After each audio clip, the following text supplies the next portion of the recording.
राम राम। एक टीचर है नीतू मैम, जिनको तुम सब जानते होगे। देखो, हम पर्सनली किसी टीचर को, कोई टीचर मेरा फेवरेट नहीं है पर्सनली, और हम सच बताएं उससे किसी टीचर को फ़र्क भी नहीं पड़ता है, ठीक है। एकदम ये जस्ट अपोजिट बातें हैं कि जो टीचर से हमें ज़्यादा मतलब नहीं किसी, और उन टीचर्स को हमसे कोई लेना देना नहीं है, ठीक है। बस एक ही टीचर है जो हमें पसंद है, या फिर हम ये कहें उनकी जो टीचिंग स्किल है वो बहुत सही लगती हैं, कि उनके पढ़ाए हुए हमेशा टॉपर बनते हैं और बनेंगे, ये हमें पक्का भरोसा है। वो है गगन प्रताप। पढ़ाने का जो तरीका है और जो समझाने का तरीका है वो बहुत बेहतरीन है, ताकि एग्जाम में एटलीस्ट मैथ में पूरे स्कोर करके आओ। और अपडेटेड कंटेंट जो देते हैं वो तुम्हें, कोई पेड प्रमोशन नहीं, किसी से हमने रुपया नहीं लिया है भैया, लेंगे तो तुम्हें बताएंगे जरूर, जिससे भी रुपया लेंगे तुम्हें जरूर बताएंगे, ठीक है। तो हम यहाँ पे बात कर रहे हैं गगन प्रताप सर की नहीं, उनके बारे में तो बाद में बात करेंगे। चिल आदमी है बहुत, और हम सर तो नहीं बोलते हैं क्योंकि बड़े भाई की तरीके हम समझते हैं, क्योंकि उनकी पढ़ाई बहुत इंटरेस्टिंग है।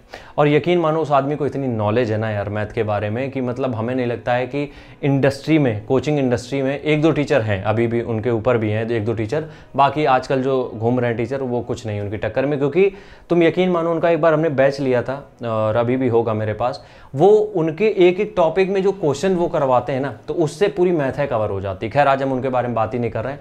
आज हम बात कर रहे हैं एक और, मतलब हम कहें कि इंग्लिश के सेक्टर की जो क्वीन हम जिनको बोल सकते हैं, वो है नीतू मैम। देखो, दो किताबें हैं जो भारत के हर बच्चे के पास होंगी जो भी एसएससी की तैयारी कर रहा है। एक है राकेश यादव सर की क्लास नोट्स, दूसरी है नीतू मैम की जो केडी पब्लिकेशन की आती है बुक, केडी कैंपस की जो बुक आती है वॉल्यूम 1, वो हर एक बंदे के पास वो किताबें दोनों होंगी। अब नीतू मैम की अगर बात करें तो आज उन्होंने बहुत रुपया कमाया है, ठीक है। लेकिन एक चीज़ तुम्हें हम बताएं कि हमने भी 1-2 साल 3 साल पहले की अगर हम बात करें, इस चैनल से ही नहीं बाकी चैनल से भी बहुत रुपया कमाया है। और एक टाइम के बाद फिर रुपए की वैल्यू नहीं रह जाती, मतलब उस तरीके की नहीं क्योंकि हमें सिर्फ रुपए के लिए काम करना है, वो नहीं रह जाता है, क्योंकि आदमी के बैकअप में उतना होता है कि उसको करने की जरूरत भी नहीं है। नीतू मैम के साथ सिर्फ वही बात है। देखो, उनकी बुक जो है इंग्लिश की, वो बेस्ट सेलिंग बुक है, हर एक बंदे के पास है। वो किसी दूसरी टीचर से भी पढ़ रहा है, उनकी बुक जरूर होगी, क्योंकि वो उन्होंने क्या किया है, उन्होंने ग्राउंड रियलिटी देखी कि बच्चों को क्या समझ में आएगा, बच्चों के पास तक कंटेंट पहुंचेगा कैसे। उनको समझ में आ गया कि किताब में वो लैंग्वेज डालो जो उनके दिमाग में उतर जाए, ठीक है। दूसरी चीज, उनका कनेक्ट बच्चों के साथ एकदम इंडिविजुअल कनेक्ट। उनकी लैंग्वेज तुम देखते होगे कभी कभी ऊपर नीचे हो जाती है, मतलब एक दो ऐसे वर्ड का इस्तेमाल कर देते हैं जैसे हम लोग गली में बोलते हैं, तो उससे क्या होता है, लोगों से, बच्चों से वो कनेक्ट हो पाती हैं, और इससे उनकी पढ़ाई का इंपैक्ट और ज्यादा पड़ता है, क्योंकि मास्टर बन के पढ़ाओगे तो नहीं पढ़ाई हो पाती है, ठीक है। तीसरी चीज ये है कि उनका स्ट्रगल, कभी भी तुम जाके देखना उनकी जर्नी बहुत इंस्पायरिंग है यार। खुद का जो कोचिंग इंस्टीट्यूट था उससे निकाला गया उनको, दोबारा जीरो से चीज़ें उन्होंने स्टार्ट की जो कि टॉप पे थी। ये चीज़ समझो, ये बहुत बड़ा स्ट्रगल होता है एक लेडी के लिए, जो कि सिंगल लेडी, अब आगे की डिटेल हमें इतना ज़्यादा पता नहीं तो उसके लिए सॉरी है। खुद के दम पे, मतलब ये चीज़ समझो, खुद के दम पे एक कोचिंग पूरी खत्म हो चुकी है, दूसरा कैंपस दोबारा से जीरो से चालू करना, उसको टॉप पे पहुँचाना, हज़ारों लाखों सिलेक्शन देना।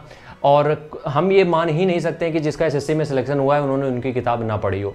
लेकिन आज हो क्या रहा है कि कुछ दिन पहले कंट्रोवर्सी हुई थी जिसमें कुछ टीचर आके, एक ही टीचर है, नाम नहीं लेंगे हम, उन्होंने आके कुछ गलत वर्डिंग बोल दी थी उनके खिलाफ। देखो क्या होता है कि जब कोई किसी से पढ़ के, जैसे हमने मान लो किसी टीचर से पढ़ा है, ठीक है, और हम भी पढ़ाने लगे, अब हम भी थोड़ा बढ़िया करने लगे तो हम उनसे ऊपर पहुंच गए थोड़े दिनों में, या बराबर पे पहुंच गए। अगर हम उस टीचर को डिफेम करने लगे, उसके बारे में गलत बोलने लगे, इसका मतलब है मेरा ग्राफ भी जल्दी नज़दीक आ रहा है डाउन होने के। तो किसी और की बात हम नहीं कर रहे हैं। तो आज का वीडियो बस उन्हीं को डेडिकेटेड था कि वो एक ऐसी लेडी हैं जिनकी से तुम स्टोरी से ही, जो उनकी लाइफ स्टोरी, उसी से तुम सीख सकते हो कि तुम कितने भी कहीं पे भी गिर जाओ, कुछ भी हो जाए तुम्हारे साथ, तुम दोबारा से उठ सकते हो, दोबारा से अपनी चीज़ें जीरो से बिल्ड कर सकते हो। तो आज का वीडियो था उन्हीं इंस्पिरेशन के ऊपर। नीतू मैम हम सबकी फेवरेट हैं क्योंकि उनका कनेक्ट बहुत अच्छा है। राम राम, जय हिंद।